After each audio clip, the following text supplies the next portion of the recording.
Okay. Okay. Welcome everyone to this afternoon's lecture. I am Dr. Sukhvinder Kelsey Ryan. I'm a clinician scientist at KITE Research Institute. And today we are delighted to introduce our speaker, Dr. Marco Capogrosso. Today, Dr. Capogrosso will talk to us a little bit about epidural stimulation in the stroke population. And discuss with us a little bit about the neural mechanisms that do enable restoration of voluntary motor control.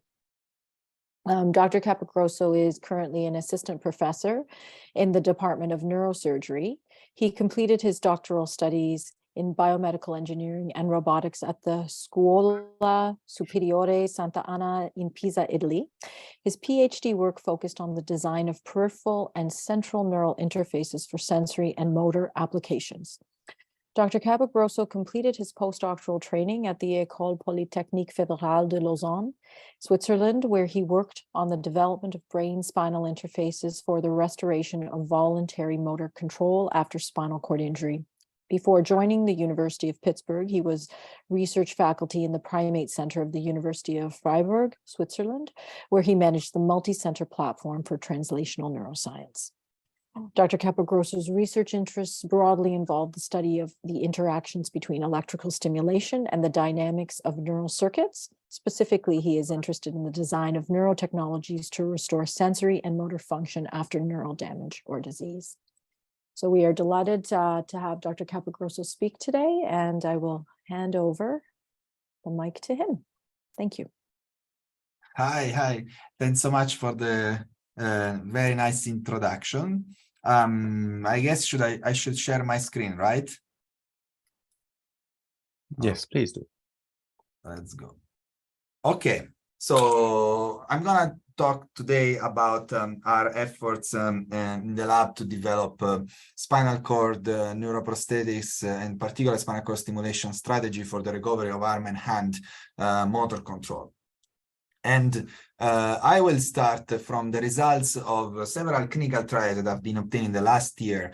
And this picture is from the clinical trial of my postdoc mentor, Grégoire Courtine, in Lausanne, where I participated to.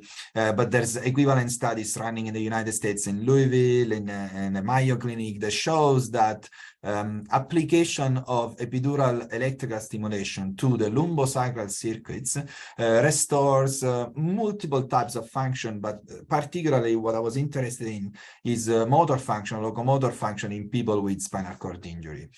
In fact, what does that mean? What we really observe are two different types of observations that we have in these people. First of all, spinal cord stimulation has an assistive effect that leads to what we call an immediate recovery of motor abilities. What does that mean? That people are stimulated right after the injury, and from day one, as soon as the stimulation is on, they can start moving their limbs. And this effect is immediate, and it goes away when the stimulation is off. But on top of that, we observe that when this is paired with rehabilitation for a long term, people actually start recovering more and more function, both with and without stimulation, which is what's interesting. And so those are type of long-term effects on motor control that have never been observed before in the field. That's why there is the excitement in the field of spinal cord injury, particularly on the use of this sort of stimulation.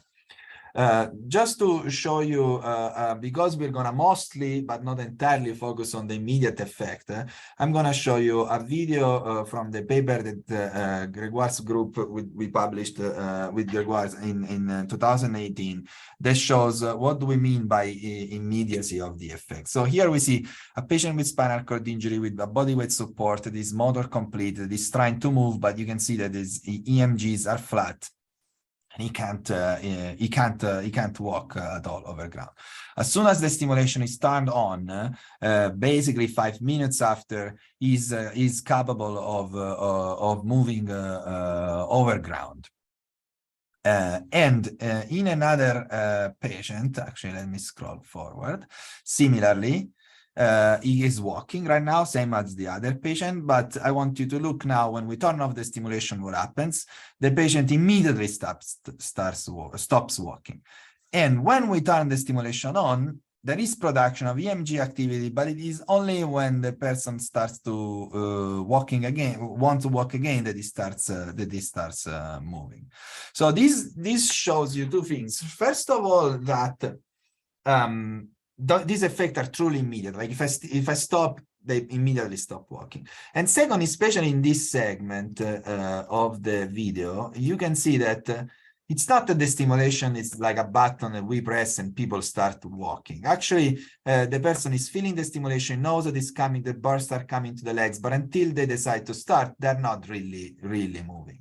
So that means that there is some sort of interaction between what's left in the nervous system and our stimulation protocols. And we're going to go back soon on that.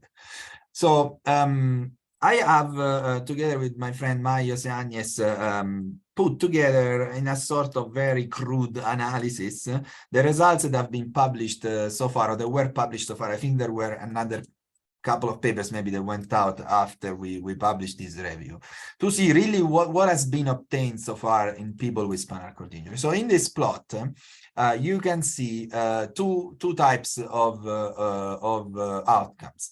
In dark black, we have the outcomes that are obtained when the stimulation is active. And in gray, the outcomes that are obtained when the stimulation is not active. All these are usually evaluated, at least we put together the results that includes things that were obtained immediately, such as muscle activity. Turn on stimulation from day one, people can activate previously paralyzed muscle, and activities that actually emerged over time, months, sometimes years, like treadmill walking on overground locomotion. The first thing that you can observe here is that with stimulation on, so those are the type of movements that normally go away, basically all incomplete patients that have AS score of C respond to the stimulation. They're capable of walking over ground, stand, or walk on the treadmill. The B patient as well, but only a third of the Asia A patient is actually capable to voluntarily moving over ground.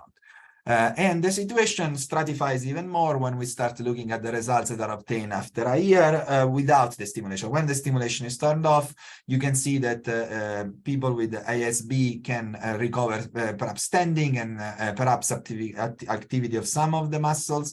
AS basically the motor and sensory complete, nothing, or that is detectable, at least to this publication, and instead the incomplete can recover a lot of activities, even performing few steps over ground without stimulation.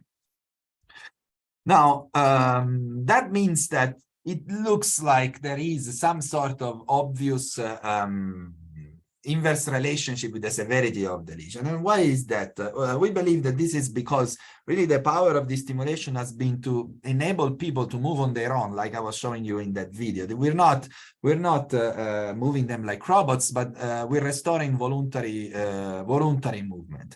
Although most of this stuff goes away when the stimulation is on. And in fact, this was one of the first observations, which I think that makes spinal cord stimulation different from a lot of other type of technology, with this sort of enabling effect, like Reggie Edgerton and Susan Arkema called it. So they laid down an hypothesis as soon as they started observing the first effects of this kind.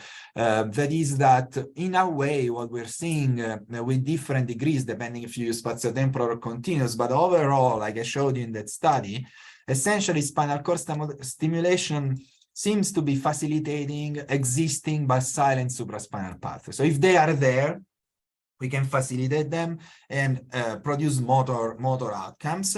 And when the stimulation is not there, these pathways are not sufficient to actually produce movement. So I got very interested by this observation that I observed myself in these people, and then through the publication of Reggie and Susan and the colleagues at Mayo, because it's kind of unique to find a technology that somehow exploits whatever is left of a system after injury and work with it. And I was particularly fascinated by how people learned and to use that, like how does our nervous system actually integrate these very crude electrical signals. So I wanted to study this phenomenon in detail. And people told me, no, you shouldn't. It is not interesting because, you know, we already know it's working, so who cares, essentially. And to that, I think that I can bring at least two separate arguments. One is a utilitarian argument. I think it's important that we understand how we are facilitating descending inputs, because this can lead us to optimization of technology and to maximize clinical efficacy, filling those gaps that I showed you before, for example, for the motor complete patients. Or even translate it to other diseases, stroke for the arm movement, and perhaps even neurodegenerative disorders. But if we don't know how it works, we're not going to be able to understand the extent of applicability of this technology. And second, there is another very dear to me scientific argument. I think, although I have several fights with many neuroscientists about this, but I still want to make it, which is that if we cannot explain this observation that spinal cord stimulation facilitates motor control with our current understanding of how motor control works, then maybe this is leading us to a path towards discovery on motor control itself. Because if current models don't work, it means that current models need to be corrected to integrate the new knowledge that we discovered. So in a way, using spinal cord stimulation as a perturbation to the system to study how it works. So the problem is, how do we approach this? Because it's very complicated. We stimulate the spinal cord, people walk. So what's happening here? So the thing that I developed over the years was to approach this as a semi-reductionist, with a semi-reductionist approach. A reductionist approach is an approach where we can decompose a problem in smaller problems, although I don't think that this can entirely be done. So, but some of it can. For example, the first thing that we can ask is, what are the currents that are generated in the spinal cord when we deliver electrical stimulation? And what is the effect of these currents on axons and cells of the spinal cord? And finally, how this is changing the behavior of neural circuits inside the spinal cord so that we can see people moving again. So I think that we can draw a line here so that the first part is simple and the second part is complex. What do I mean with that? Simple because that's just classical physics and classical biophysics. So we can calculate easily and with high accuracy actually the currents generated in biological tissues, as well as predicting the effect that these currents have on the biophysics of axons. More to that, actually, we know that there's a very direct causal effect between I induce a current and there's an action potential generated in an axon, whereas the other causation, meaning the membrane currents influence our fields that we generate, can be neglected because the stimulation voltages are way, way higher than the external membrane voltage. So it's a very simple one-directional phenomenon that can be described with normal physics. Instead, this problem below, it's not possible to describe with normal physics because we'll see later. We don't have really the tools to actually address it. So what I did was to start studying the first part and utilize classical physics simulation to try to understand a little bit how this hypothesis that Reggie and Susan had of how spinal cord stimulation was working could be framed. So if you simulate, here we see a simulation of the voltage and currents induced in the cervical spinal cord of monkeys by an electrode that is placed on the lateral aspect of the spinal cord. This is the vertebra, the dorsal part, dorsal column, the gray matter, and the white matter. And the first thing that you can see is that most of the current flows in the cerebrospinal fluid because it's highly conductive. But the voltage field really is more intense on the white matter tracts and the dorsal root tracts that are located just below the location of the electrode. So if you were to project the voltage onto the position and reconstruction of axons, three-dimensional axons in space, you will see that most of the effect, if an electrode is located on the lateral aspect of the cord, will be directed towards the axons that are inside the dorsal roots, and then they enter and branch inside the spinal cord. We don't have much effect, for example, on motor neurons that are deep in the ventral horn. So that means that we're inducing action potential in these axons that then they carry action potential towards all the elements that are connected to them, because these fibers are excitatory fibers.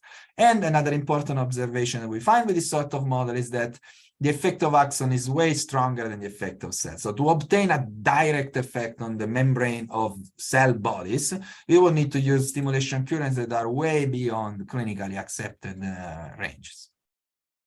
So how do we validate this? Well, there's a very simple phenomenon that Gregoire and I used to validate this assumption.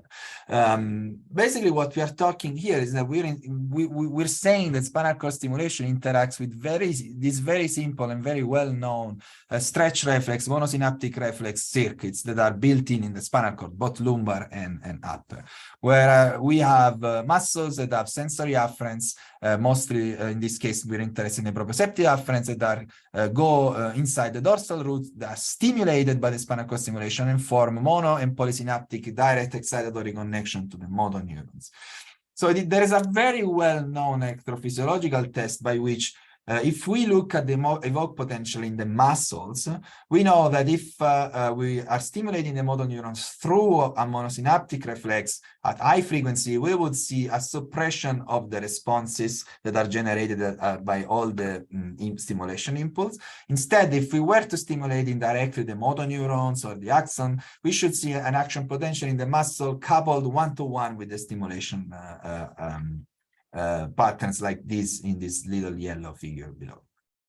So what we observed in monkeys by stimulating in multiple points is exactly this. So for example, here you can see that at low frequency, there's a motor evoked potential in one of the muscles, but when we stimulate at high frequency, we can see only the first, and then there's a very strong suppression of this action potential at high frequency. Or we can see something in between, like one is up and then the others are down, and one is up and the others are down.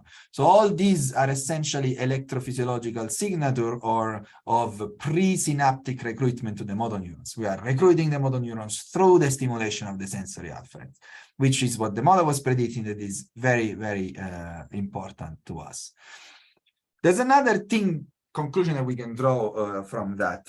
If it's true that we're recruiting the motor neuron through the dorsal roots instead of the 1A afferent, that means that we can exploit the anatomical organization of these roots to direct the stimulation inputs towards specific neurons inside the spinal cord.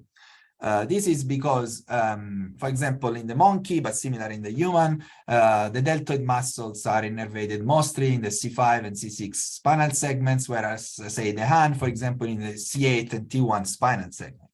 So if I were to want to deliver excitatory inputs to the deltoid muscle, I want to make sure that I'm stimulating the sensory afferents of the C5 and C6 segments, basically the roots C5 and C6, so that I can convey those excitatory signals to the motor neurons. Instead, if we want to stimulate the hand, we need to send excitatory inputs through the root C7, C8, T1, so that we can cover the motor neurons that are innervated at those segments, so that we can get not a muscle-to-muscle specificity, but at least a segmental specificity that maps the motor pool organization in the spinal cord. So together with the team of Stéphanie Lacour in Lausanne, we actually designed an electrode to test in monkeys so that we could test these principles in an animal model that was relevant for the human translation, that if you place an electrode next to each root, essentially we could do this sort of selective activation and engage arm and hand muscle. And we designed this is actually not that difficult to do, because you can adapt the design of the leads by computing the distance between the vertebrae, because in the cervical spinal cord is particularly convenient because the roots essentially, there's not so much misalignment between the vertebrae and the segments of the spinal cord. So you can predict where the roots are from the vertebral bodies, so that you can plan your surgery better. So what we obtain, I'm going to show you, is this sort of patterns that are quite specific. So for example, if we stimulate, like we said, the C4, C5 root, we're going to see shoulder movements. If we stimulate the C7 contacts, we're going to mostly target triceps muscle, so you can isolate elbow extension. And if you stimulate the hand muscles, you're going to the T1 muscle, T1 contacts, you're going to mostly focus on the grasping of the hand. So why is this important? This is important because it means that if we had patients that have different types of deficit in the arm and hand, for example, we could direct this excitatory input towards their relevant point, because there's people that have more deficit in the hand, people that have more deficit in the shoulder, depending on what their lesion are. So it gives us a way to activate the motor neurons and also direct this activity where is needed. So there's an engineering benefit from that thing. Okay, so why was this important at all? Here is the deal. So that hypothesis that Reggie has, that we are facilitating residual voluntary function, it's dirty to test in locomotion. Because locomotor circuits are very dependent on reflexes and central pattern generator and other type of circuits that are directly inside the spinal cord. Whereas the control of the arm and hand is very much dependent on any residual, on voluntary cortical control. And so if we could test this in people with arm and hand paralysis, it would be much cleaner to understand whether it is really true that spinal cord stimulation is promoting voluntary motor control, because the results that we would be seeing wouldn't depend so much on proper spinal circuits and would be more focused on whatever is left from the brain. So what we thought was that this meant that actually probably a better population to test spinal cord stimulation for arm and hand is the stroke population rather than a spinal cord injury. This is because the stroke population has a lesion that is actually occurs in the brain, and in particular, most of the stroke that are that produce permanent motor deficits really disconnect the white matters that cuts the way of the axons from connect the cortex to the spinal cord, whereas the spinal cord is fully intact, which is a similar situation to what's done with the lumbosacral circuit stimulation, where the spinal cord injury is normally above the lumbosacral circuit, but the lumbosacral circuit are intact. There's no lesion in the spinal circuit. So it would be a cleaner application for our technology. And besides, actually, is an enormous clinical problem. Is the first cause of paralysis in the United States. There is 800,000 new patients per year.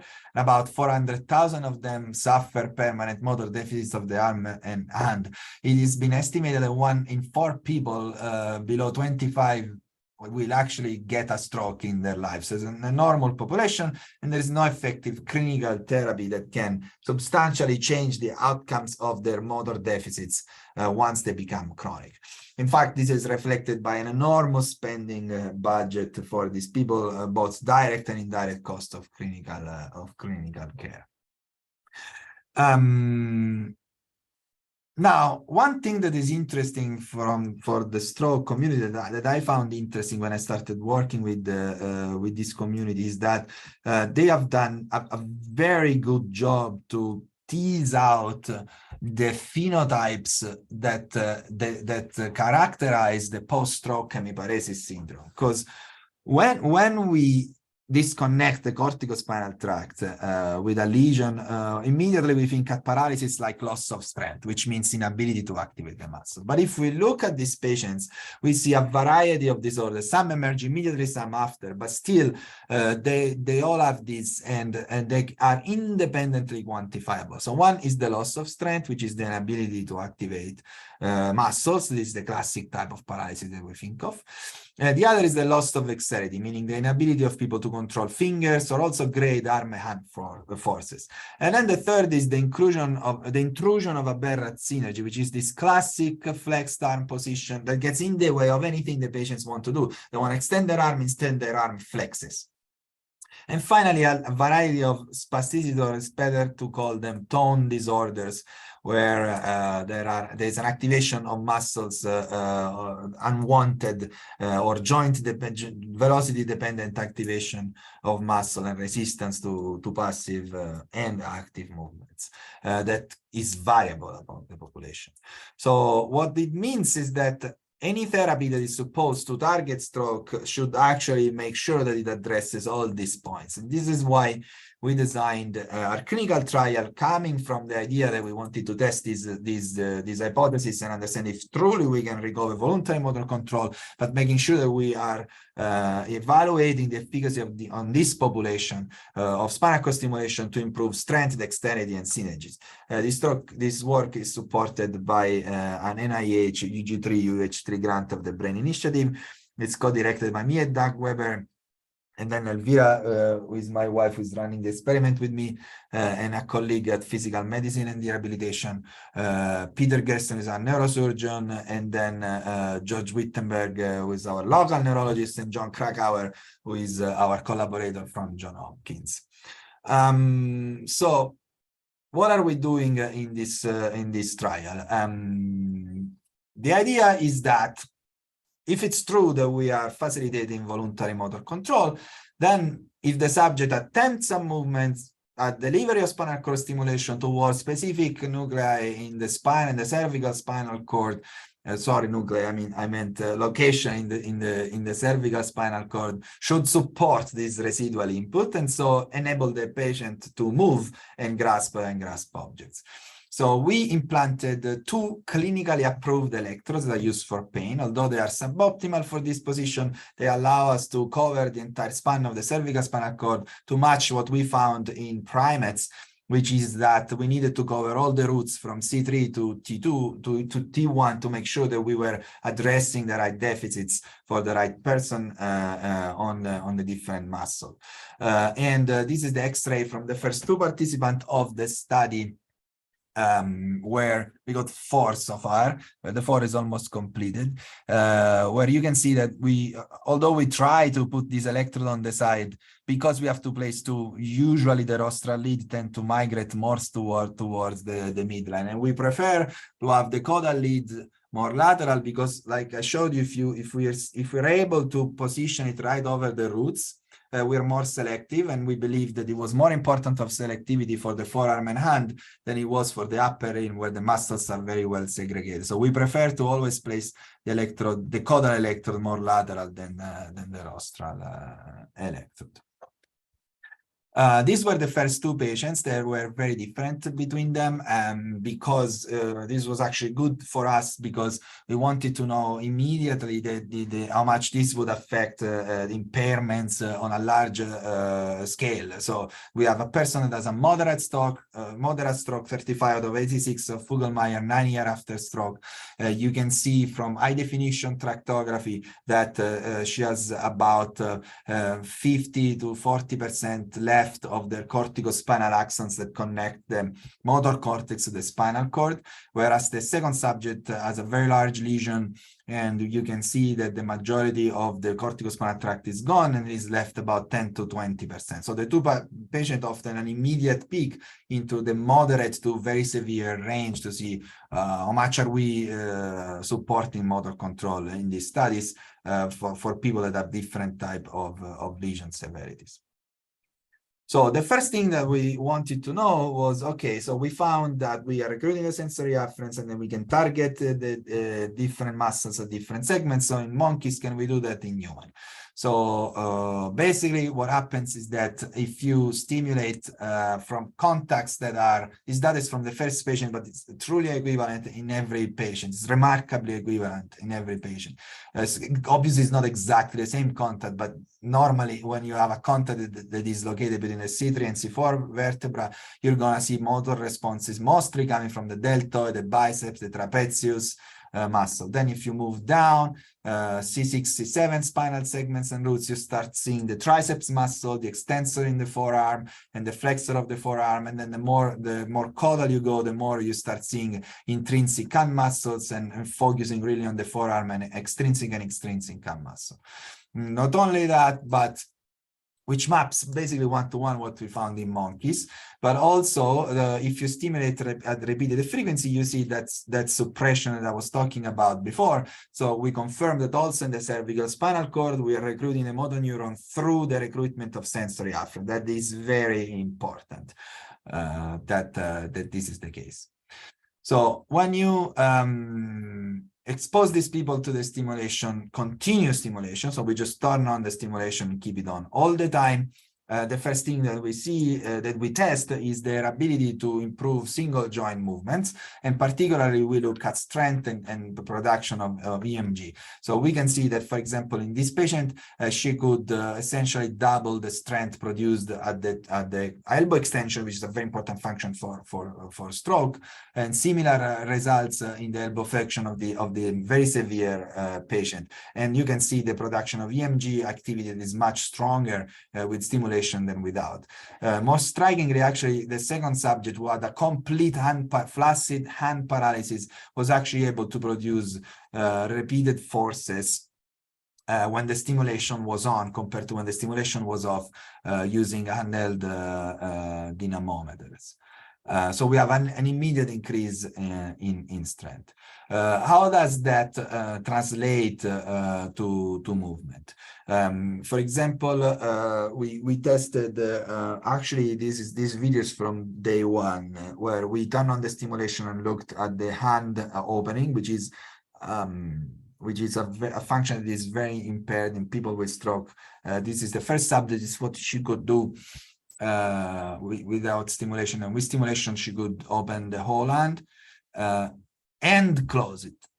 This is what I asked her to do, because again, remember that this facilitation of voluntary motor control that Reggie is talking about. Similarly, increased strength can produce obviously higher range of motion in more muscles that require more strength. This is, for example, the shoulder abduction. This is what she can do without stimulation, and then with stimulation you can see that she can quickly reach the maximum height of her shoulder, basically full range of motion without any concern. So when we saw this effect, we were again very happy, because coming from the spinal cord injury realm, we said, okay, we are improving strength, we're curing stroke, that's it, it's done.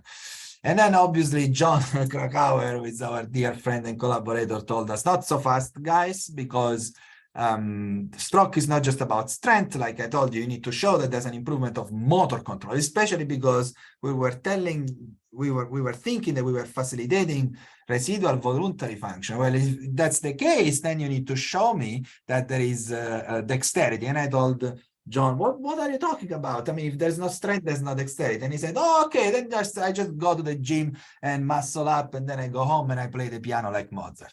And obviously that's not the case. Why it's not the case? Because in fact, there's people with stroke that have strength, they can produce those torques, and I will show you one after, but they actually can't control it.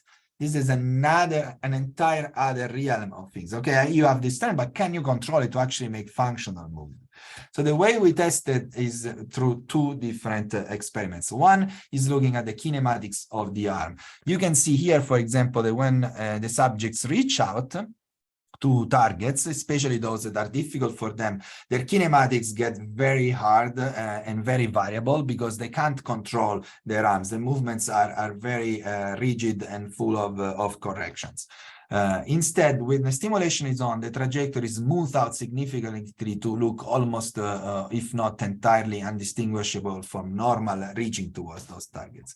And if you calculate the time to targets, but most importantly, the velocity peak, which quantify how many correction and the smoothness of the trajectory, you can see a remarkable statistical difference in the way, in how smoother is the kinematics during the movement, which is evidence of improving control. She could reach to this target already, but she didn't have the control to do it smoothly, whereas here she has it.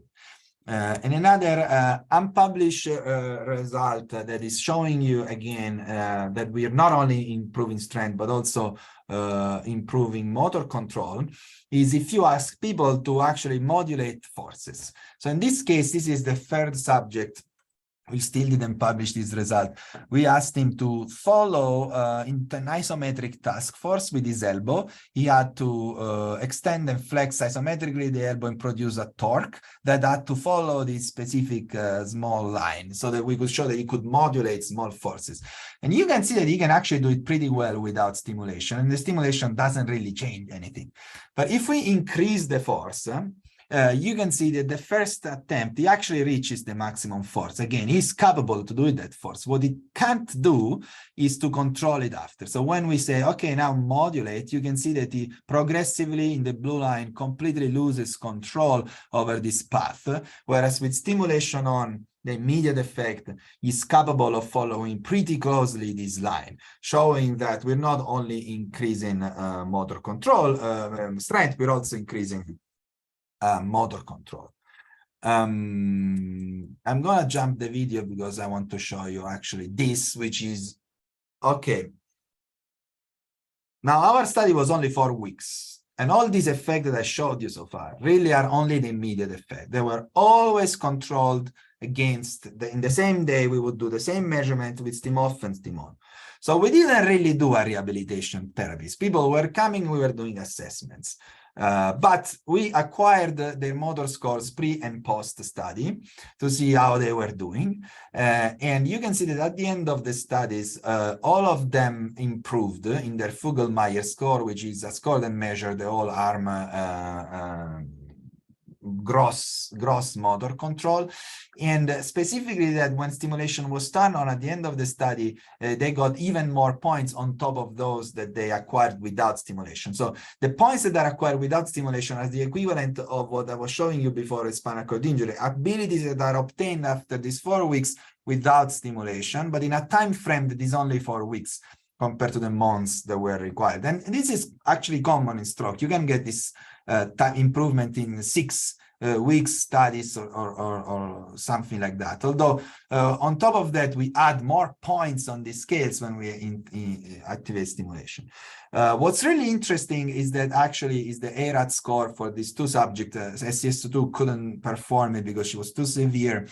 Normally, ARAT score that measure the dexterity of the hand control, they increase of a couple of points in study. We found improvements with stimulation on there as high as 14 points and 11 for the subject, which was MEP negative, meaning that it didn't respond to TMS stimulation, didn't have any effective residual monosynaptic connection between the motor cortex and the spinal cord, which is unseen, I believe, at that level. So that's showing that the stimulation is actually facilitating somehow also hand function in long term. Obviously, this is a pilot study, so what we need to do now is understand why did SCS2 respond less than SCS3 responded less than SCS1, which you could think that it's just the motor scale at enrollment, but that's not the whole story, and we're still starting to understand exactly what makes these people different so that we can design the next control study against the rehab controls very, very accurately to understand what are the people that can maximally benefit out of all the people with stroke of this technology. Now, before we close, I wanted to go back to our hypothesis because it seems that Reg is right. We're facilitating descending control. And we're doing that because we're stimulating the sensory afferents. So essentially, what we're saying is that motor neurons, after a lesion, have this membrane potential, and the brain tries to stimulate them, but it's too weak. So the supraspinal excitatory postsynaptic potential don't reach threshold, no firing, paralysis. Now, with spinal cord stimulation, that's what we're doing. We're adding something to this membrane. They're more excitable. They can respond. There's firing rates. There's movement. That's what we said. And we said, okay, seems pretty straightforward because we are stimulating the sensory afferents that are excitatory. So we are modulating the membrane of motor neurons.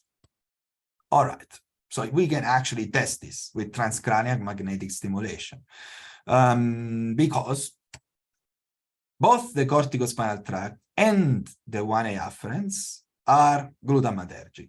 So they both convey excitatory PSPs to the motor neuron. And so what we're really saying is that if spinal cord stimulation is there and suddenly there's a pulse from the corticospinal tract coming, whatever is happening to this corticospinal tract should be amplified. So if I were to send a spinal cord stimulation pulse appropriately timed so that the TMS comes in at exactly the right time, I should see an increase in the muscle potential that are normally evoked by stimulating the brain. But also the reverse should be true, because they are the same. For the motor neuron, there's no difference between a 1A afferents and a corticospinal axon. So if I stimulate the TMS appropriately timed before a spinal cord stimulation pulse, I should see an increase in spinal cord reflexes. That should be this bidirectional interaction if that's what we're doing to the membrane. So a test in SCSO3, we condition the TMS pulse with spinal cord stimulation pulse. SCSO3 was MEP negative, but it was improving in the hand. So we thought, oh, we're restoring monosynaptic connections that are there, but we cannot see them, blah, blah, blah. Nothing at all. So you stimulate spinal cord stimulation before TMS, you see absolutely no potentiation of motor evoked potential. And so that's not it. We're not facilitating monosynaptic components, at least that we could record this in this subject. Okay, let's check the other way around. Maybe it's the brain that is facilitating spinal reflexes. So this is a reflex of spinal cord stimulation. If you condition that with a transcranial magnetic pulse, we still don't see it. And that's the monosynaptic latency. So I don't think that we are monosynaptically facilitating the motor neurons. Instead, very interestingly, if we anticipate the stimulation from the brain of about 100 milliseconds, we see an enormous potentiation of the spinal reflexes that are induced by spinal cord stimulation. And this is replicable to multiple muscles and actually multiple subjects, where we see this enormous potentiation occurring at very high latencies, 50 to 300. So we do see something at 5 milliseconds, which is suggestive of this monosynaptic interaction Reggie seemed to imply, but actually there's something more going on at a higher latency that involved something else that is not just a monosynaptic connection to the motor neuron. So I will leave you today with the fact that we got it all wrong, yes. And so now we need to start looking into this very difficult problem. And the way we're doing it is that Elvira and I started a collaboration with CJ Ekman and Dave Bennett to do intraspinal recordings in monkeys while we manipulate the corticospinal tract, and we look at EMGs and sensory potential signals in the sensory afferents to study how the spinal cord stimulation interacts with the residual corticospinal tract and try to understand and figure what's really occurring into the spinal circuits that enables this voluntary motor control that we're observing. So with this, I'm going to jump this and tell you that we're still working on this. So I don't know where we're going to go and how are we going to finish this work. But I wanted to thank my lab for the amazing work that they are doing. Thank you so much.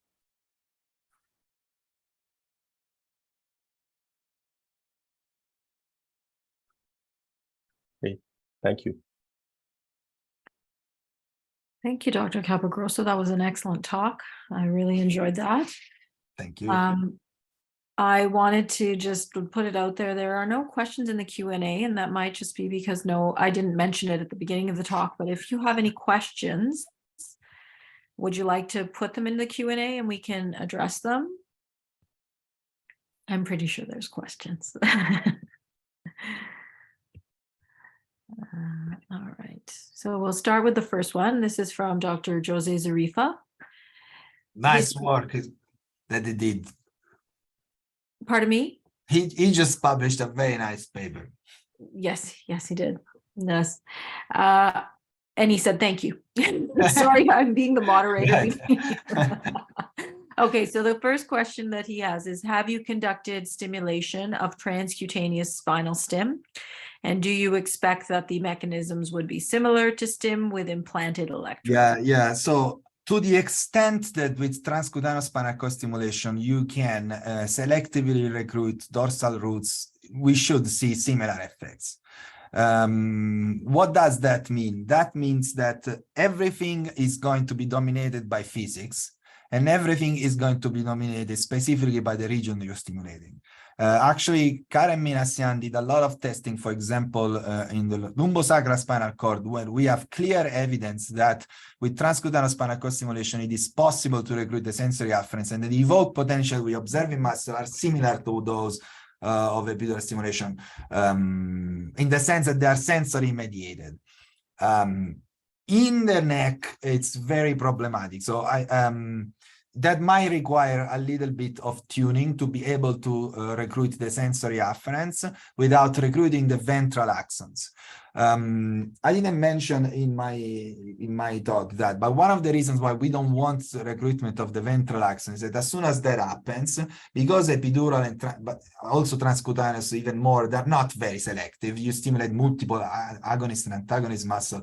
If you recruit the ventral axon, you basically get a tonic activation of the arm or the leg, and you can't really work with that. That would be actually better. It would be better to do it with classical functional electrical stimulation, where we can maybe target single muscles. So as long as we can keep that in the sensory range, the mechanisms are similar. In fact, I think it's a very nice tool to study some of this. Now, the second problem of transcutaneous spinal cord stimulation that you could have is that the dynamic range at which you're still recruiting the sensory afferents to a level that is really sufficient to promote so much strength might be smaller, certainly is smaller than spinal cord, the epidural stimulation. So I guess it's going to be a trade-off between patients that require a lot of stimulation of afferents to actually do anything, and patients that don't and can benefit so much just by transcutaneous spinal cord stimulation. But again, it needs to be done carefully. There's another, I mean, the question is specifically on the mechanism, but I also like to say that there's a difference in concept here, that epidural stimulation is something these people can carry with them outside the lab. Like they go to a dinner, they can turn on the stimulation. As of today, transcutaneous stimulation is something to support rehabilitation. So I guess there will be people that will benefit from this type of things and people that won't, and we're going to have to build a trade-off between the two technologies. Mm-hmm. Thank you. Thank you for that response. I was just going to add to the question, because I was going to ask the same question, but I wanted to also know is, do you have a role for transcutaneous stimulation when you're determining responders for epidural? And is there a role for that? So we actually didn't yet, but I think it should be done now. I don't know how much you're going to rule out. That's actually going to, I'm going to use your question to go back to Dr. Popovic's question, which is also kind of related. So Dr. Popovic's question is about why people that have motor score higher than 25 had clinically relevant improvements and people below 15 no. So that is basically a question regarding are we going to be able to decide if somebody is going to respond or not using transcutaneous stimulation? So I don't know that you can do that. So there are certain conditions. So example, if we're talking about people that have neurodegenerative disorders, they might miss completely the reflex pathway that we're interested in. In that case, we will not see them with transcutaneous stimulation, then maybe you can screen them. But for stroke, you might miss actually certain combination of parameters, but that could actually facilitate the movement. But it would be definitively an interesting pathway to take. Now, to go to Dr. Popovic's question, obviously, we might be tempted to say that this is just motor control. Fugl-Meyer, less than 25, don't respond, I respond. But I don't know that. So we're actually running this pilot study. The idea of the pilot study we're running is to precisely understand that thing. So we are actually recruiting people that are below and higher than 25 with different lesion etiologies. People that have damage of the thalamus, people that don't, so that we try to understand, is it really the motor score that is affecting the result, or is it something else? That's why we are doing high definition tractography to study ascending and descending, integrity of ascending and descending path in the brain. It is somehow easier to do it in spinal cord injury because the lesion is in the brain. We can do the tractography directly there, whereas in the spinal cord, you can't with the lesion, right? So we want to, at least, I mean, we won't have statistical power to really give an answer to that. But we want to know who are these people that respond better in the long term, because this is what we're talking. So far, every person has responded to immediate effects. Even all the people with spinal cord injury. Is the long-term effect that's stratify. So it's gonna be difficult to understand really what that is, but we're working on that, including with chronic monkey models. I was going to ask, so when you say there's a difference in how long the effect lasts, how long are they trained for? Or how long are they stimulated for before you? Yeah, that's actually another. So obviously our trial was limited in the fact that it was an IRB approved study, so the implant was there only for 29 days. And it was percutaneous, so that we could hook them up to our stimulator. They would come in the lab and get stimulated only in the lab during these assessments for, like we say, 4 hours, but really of stimulation was probably 2 hours per day. During these 2 hours, they were doing strength tasks, movements, or keen arm type of tasks. And again, those tasks weren't geared towards a behavioral intervention, so to speak. So what I'm expecting is that if you were to couple this intervention with the actual behavioral intervention strategy that works on motor capacity, that have been beautiful development of this sort of therapies in the last 30 years in stroke, we could most likely improve even more the results that we observe just by having people to come. I mean, we're not therapists, so they were coming and do stuff, but we weren't really seeing. So what we observed was limited. Most of the effect were immediately going away. Something that we observed was that the patients were telling us that they felt their arm was much less spastic, even hours after the stimulation. Every time we measured them with the MAS score, the modifier action, we couldn't really grasp that. But this is also because it's actually a bad measurement of spasticity, because as soon as you feel resistance, you don't note the angle, for example, at which that happens. So actually, Monica Perez, we met a couple of weeks ago. They have a cool protocol where they actually look at the angle. So maybe we should do something like that to have some more sensitive measurement. And those were lasting effect even hours after the stimulation was gone. Long story short, we need to do a longer study where we can evaluate all these things to know how much do they last and so on. So the reason I asked the question is because obviously this is the question, right? What amount do you treat somebody for durability of effect? And there's some interesting programs out there where they often see changes early on, within 2 to 5 weeks. But unless they continue to treat them out to 3, 4, 5 months, you don't see durability. You usually see sort of that, you see effect temporarily and then a reduction. So yeah, it is going to be an interesting field for us when we start to establish efficacy of some of these treatments. And then it's like, well, how do we do this? How long? There is only one caveat again, which is that with epidural stimulation, they technically are using it every day.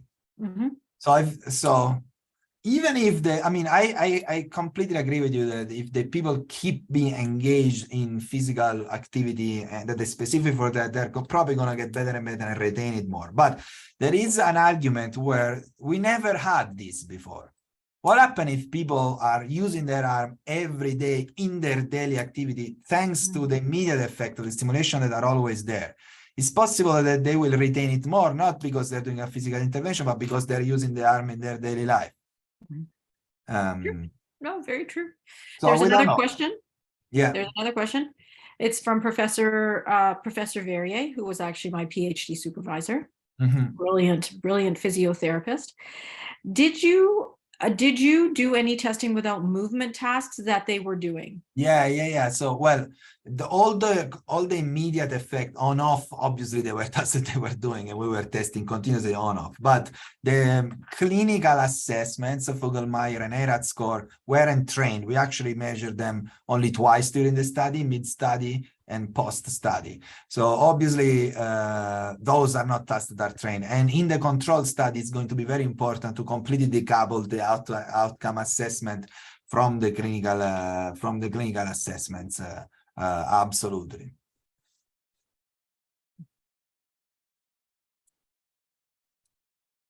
Did that answer the question, Molly?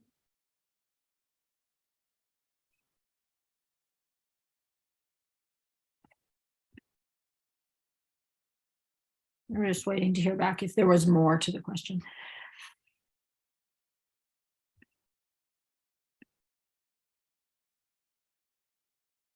One p.m. Okay, well, we're getting close to the conclusion of the talk. One second. There's a question. Yeah, I hate it, right? I hate it. I agree with you. Why are we using it? Because everybody else is using it, so we had to. But we did the ERAT, which is a little bit more sensitive to distal movement. So perhaps we picked up something like that, but I'd be open to anything else that is not those. But we still will need to do the Vogelmeyer to compare to literature. I think we should talk about this, Dr. Capogrosso, because I have a postdoctoral fellow who's interested in doing some spinal cord stimulation with the stroke population, and we are just starting to look at what are the measures that we can look at that are a little bit more sensitive, and we're very much clinical. So at KITE, we, although we do a lot of other electrophysiology testing, we're really interested to see if there's some more appropriate clinical tools. So we should probably. I'd be open to anything. Yeah. And Professor Verrier is also saying, and this is what we were going to perhaps think about in our study, was why not try the Shadow-McMaster hand assessment? And that is quite effective. So yes, why not? Why not? Okay. Well, if that sums up everything, I mean, I think that there's definitely a lot of opportunity, I think, for those of you who are on this talk today and would like to reach out to Dr. Capogrosso. I think that would be a great opportunity. It sounds like there's some very interesting work being done in your lab, and we are delighted that you've shared it with us today. And hopefully we will talk soon. Yes, talk soon. Yes. Continue the discussion, the dialogue. Thank you. Thanks. Thank you. Bye. Bye. Bye.